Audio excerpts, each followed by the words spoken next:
জানিয়ে দিব আমাদের হাতে থাকা সর্বশেষ গুরুত্বপূর্ণ আপডেট বাংলা সংবাদ। বাংলাদেশিকে ধরতে এসে পা ধরে মাপ চাইল বিএসএফ। খেলা শুরু এবার। চোরের 10 দিন, গৃহস্থের একদিন। চোর চোর খেলা শুরু করেছে ভারত। এবার চোরদেরকে উপযুক্ত জবাব দিয়েছে বাংলাদেশের বিজিবি টহল দল। আর কোনো ছাড় নয়, এবার একটা একটা ধরে ধরে গণধোলাই দিতে হবে, যাতে করে আর কোনোদিন বাংলাদেশিদের উপর চোখ তুলে তাকাতে সাহস না পায় এই ভারত। ইতিমধ্যে দুজন ভারতীয় বর্ডার সিকিউরিটি ফোর্স সদস্য নিজ অস্ত্রসহ আন্তর্জাতিক সীমান্ত পেরিয়ে বাংলাদেশের অভ্যন্তরে প্রবেশ করে বাংলাদেশি কৃষকদের ধরে নিয়ে যাওয়ার চেষ্টা করে। এই ঘটনা জানতে পেরে এই ঘটনাস্থলে নিকটবর্তী বর্ডার গার্ড বাংলাদেশ বিজেপি এর ক্যাম্প থেকে বিজেপি সদস্যরা দ্রুততার সঙ্গে ছুটে আসেন এবং সেখানে কঠিন শাস্তির মুখোমুখি করে বিজিবি টহল দল বিএসএফ কে। খেলা এবার সামলা। কঠিন বিপদে এবার ভারতের কট্টরপন্থী কসাই হিন্দুত্ববাদী নরেন্দ্র মোদী সরকার। একদিকে চীন, অপরদিকে পাকিস্তান, এদিকে বাংলাদেশের মুখোমুখি হচ্ছে ভারত। শেষ রক্ষা নাই এবার হিন্দুত্ববাদী নরেন্দ্র মোদী সরকারের। দর্শক, এ বিষয় নিয়ে জানিয়ে দিব বিস্তারিত সংবাদে।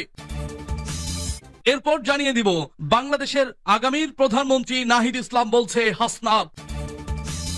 আরো জানিয়ে দিব মাদ্রাসা শিক্ষকদের জন্য বড় সুখবর। এদিকে গণভোটে সংস্কার চাই নূরের গণ অধিকার ঐক্যমত্য কমিশনের 166 সুপারিশের 127টিতে একমত, 15টিতে একমত নয়। আরো জানিয়ে দেব মহাসমাবেশ ঘিরে ঢাকায় হেফাজতের প্রস্তুতি সভা। সর্বশেষ জানিয়ে দিব 11 জেলায় ঝড়ের আভাস, নদী বন্দরে সতর্কতা। শুনছিলেন সংবাদ শিরোনাম, এখন বিস্তারিত। তবে তার আগে অনুরোধ থাকবে ভিডিওটিতে একটি লাইক এবং কমেন্টস করে জানিয়ে দিন আজকের এই ভিডিও সম্পর্কে আপনার মূল্যবান মতামত। আর অবশ্যই এই ভিডিওটি আপনার ফেসবুক সোশ্যাল মিডিয়ায় শেয়ার দিয়ে ছড়িয়ে দিন আর জানিয়ে দিন আপনি কোন জেলা থেকে বা কোথা থেকে আমাদের সংবাদটি শুনছেন এবং দেখছেন।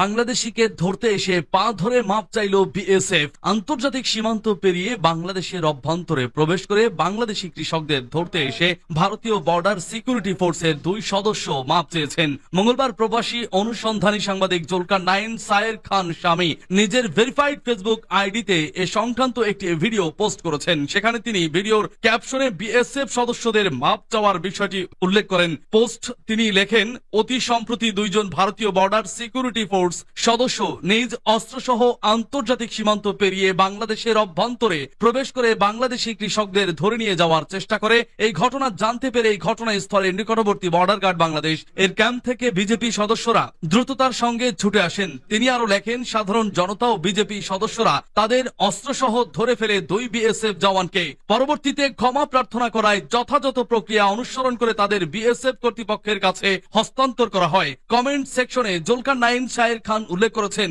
এই ঘটনা এবং ফুটেজ বিজিবি কর্তৃপক্ষ কর্তৃক ভেরিফাই করা হয়েছে।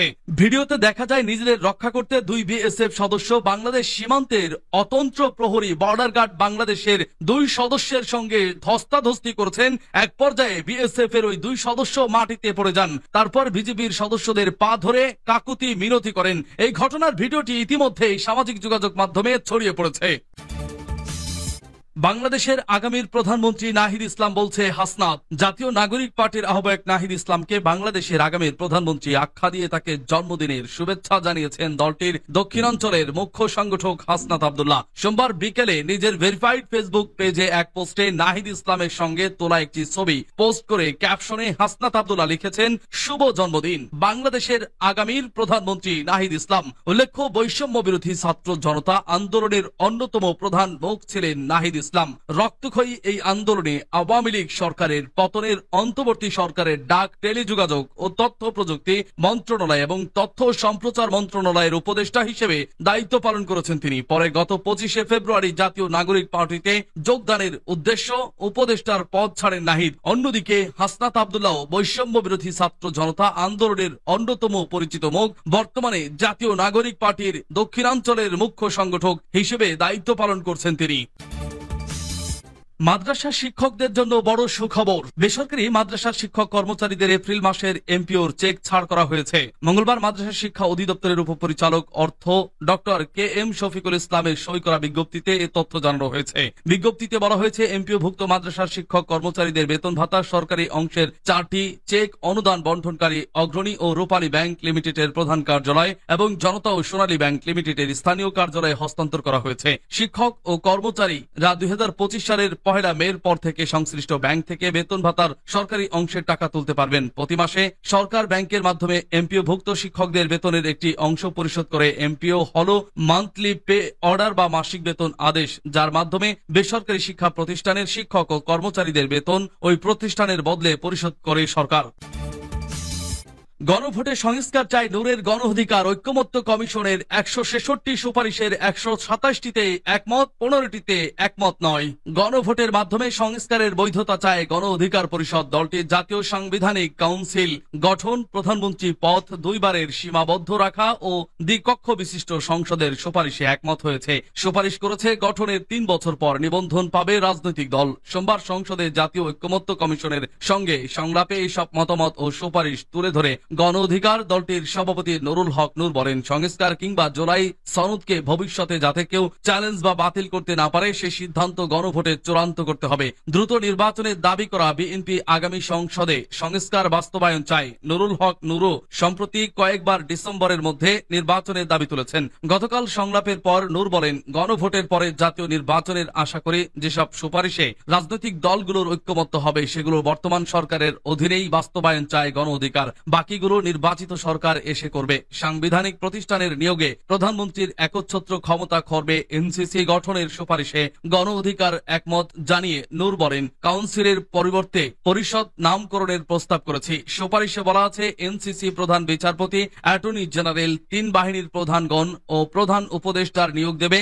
গণ অধিকার চায় নির্বাচনকালীন উপদেষ্টা পরিষদও এনসিসির সঙ্গে আলোচনার ভিত্তিতে হবে। পুলিশ প্রধানের নিয়োগেও এনসিসির মাধ্যমে করার সুপারিশ করে গণ অধিকার কমিশন। সুপারিশ করেছে সংসদের প্রস্তাবিত উচ্চকক্ষের আসন জাতীয় নির্বাচনে রাজনৈতিক দলগুলোর প্রাপ্ত ভোটের অনুপাতে বন্টন হবে। নির্বাচন ব্যবস্থা সংস্কার কমিশনের সুপারিশ, আসন পেতে কমপক্ষে 3% ভোট পেতে হবে। গণ অধিকার আনুপাতিক পদ্ধতিতে উচ্চকক্ষের নির্বাচনে একমত হলেও দলটি প্রস্তাব করেছে 1% ভোট পেলেই আসন পাবে রাজনৈতিক দল। একটি দল যত শতাংশ ভোট পাবে তত শতাংশ আসন পাবে। বিএনপি এনসিসি আনুপাতিক পদ্ধতিতে উচ্চকক্ষ গঠন এবং প্রধানমন্ত্রীর পদ 2 বারে সীমাবদ্ধ করার সুপারিশে একমত নয়। কমিশন এই 3 সুপারিশকে মৌলিক পরিবর্তন বলছে। জামায়াতে ইসলামী, এনসিপি এই 3 সুপারিশে একমত। একই অবস্থান জানিয়েছে বিএনপির ঘনিষ্ঠ হিসেবে পরিচিত গণ অধিকার। একই ব্যক্তি প্রধানমন্ত্রী, সংসদ নেতা এবং দলীয় প্রধান হতে পারবেন না। কমিশনের এ সুপারিশেও একমত দলটি, যদিও বিএনপির এ সুপারিশে ঘোর আপত্তি আছে। মহাসমাবেশ ঘিরে ঢাকায় হেফাজতের প্রস্তুতি সভা। রাজধানীর ঐতিহাসিক সোহরাওয়ার্দী উদ্যানে আগামী 3 মে হেফাজতে ইসলাম বাংলাদেশ আয়োজিত মহাসমাবেশ বাস্তবায়ন কমিটির এক সভা অনুষ্ঠিত হয়েছে। মঙ্গলবার সকালে রাজধানীর খিলগাঁওয়ে মাখজানুল উলুম মাদ্রাসায় অনুষ্ঠিত সভায় সভাপতিত্ব করেন হেফাজতের মহাসচিব মাওলানা সাজিদুর রহমান। এতে কেন্দ্রীয় মহানগর ও জোন কমিটির দায়িত্বশীলরা উপস্থিত ছিলেন। মহাসমাবেশের সার্বিক প্রস্তুতি সহ সকল বিষয়াদি অবহিত করার লক্ষ্যে প্রস্তুতি সভা শেষে এক সংবাদ সম্মেলনে বক্তব্য দেন হেফাজতে ইসলামের যুগ্ম মহাসচিব মাওলানা মামুনুল হক। তিনি বলেন, নারী বিষয়ক সংস্কার কমিশনের কোরআন সুন্নাহ বিরোধী প্রতিবেদন সহ কমিশন বাতিল, সংবিধানে আল্লাহর ওপর পূর্ণ আস্থা ও বিশ্বাস পুনর্বহাল, ফ্যাসিবাদের আমলে দায়েরকৃত সকল মিথ্যা মামলা প্রত্যাহার ও শাপলা চত্বরে সংগঠিত গণহত্যা সহ সকল হত্যার বিচার এবং ফিলিস্তিন ও ভারতে মুসলিম গণহত্যা ও নিপীড়ন বন্ধের দাবিতে এই মহাসমাবেশ অনুষ্ঠিত হবে। হেফাজত নেতারা দেশ জুড়ে ব্যাপক প্রচারণা চালাচ্ছেন। অন্যান্যদের মধ্যে উপস্থিত ছিলেন কেন্দ্রীয় নায়েবে আমির মাওলানা মাহফুজুল হক, মাওলানা মহিউদ্দিন রব্বানী, ডক্টর আহমদ আব্দুল কাদের, মাওলানা আব্দুল কুদ্দুস কাসেমি, মাওলানা আহমদ আলী কাসেমি, মাওলানা খুরশিদ আলম কাসেমি, মাওলানা জহুরুল ইসলাম, মাওলানা নাজমুল হাসান কাসেমি, মাওলানা আব্দুল কাইয়ুম সুবহানী, সিনিয়র যুগ্ম মহাসচিব মাওলানা জুনাইদ আল হাবিব, যুগ্ম মহাসচিব মাওলানা মামুনুল হক, মাওলানা আজিজুল হক ইসলামাবাদী, মাওলানা ফজলুল করিম কাসেমি, মাওলানা খালেদ সাইফুল্লাহ আইয়ুবী, মাওলানা মীর ইদ্রিস সহকারী মহাসচিব, মাওলানা শাখত হোসেন রাজি, মাওলানা জসিমউদ্দিন প্রমুখ উপস্থিত ছিলেন। 11 জেলায় ঝড়ের আভাস, নদী বন্দরে সতর্কতা।